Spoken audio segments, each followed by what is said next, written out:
মাত্র 1.5 মিনিটে চলুন একটু দেখে নিই চন্দ্রমল্লিকার প্রথম সময়ের একটু প্রসেস।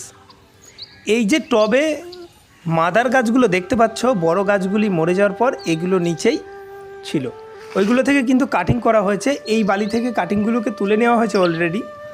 কাটিংয়ের ভিডিও আগে একটা করেছিলাম।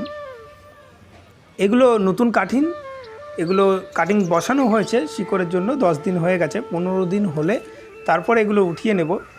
আর এগুলো আগের কাটিং, মানে হচ্ছে সেকেন্ড কাটিং। আর ফার্স্ট কাটিংয়ের চারাগুলো 4 ইঞ্চির টব থেকে 8 ইঞ্চিতে উঠে গেছে। চলুন সেগুলি বাদ থাকবে কেন, তার আগে দেখুন এটা হচ্ছে ফার্স্ট কাটিংয়ের চারা, কিন্তু এটা একটু ছোট হয়ে আছে, সেই জন্য এখনও 4 ইঞ্চিতে রেখে দেওয়া হয়েছে। আর যেগুলো বেশ বড় হয়ে গেছে, আকার ধরে নিয়েছে, সেগুলোকে আমরা 2-3টে পিঞ্চিং করে দিয়েছি। 2-3টে পিঞ্চিং করে দিয়ে ওইগুলোকে 8 ইঞ্চিতে উঠিয়ে নিয়েছি। আপনারা যদি বড় আকারে চন্দ্রমল্লিকা তৈরি করতে চান তাহলে এইরকমভাবে প্রথমে 4 ইঞ্চি, তারপরে 8 ইঞ্চি, এরপর 10, তারপর 12, এইরকম করে পরস্পর টবগুলোকে পাল্টাতে হবে আর গাছগুলো বড় হবে।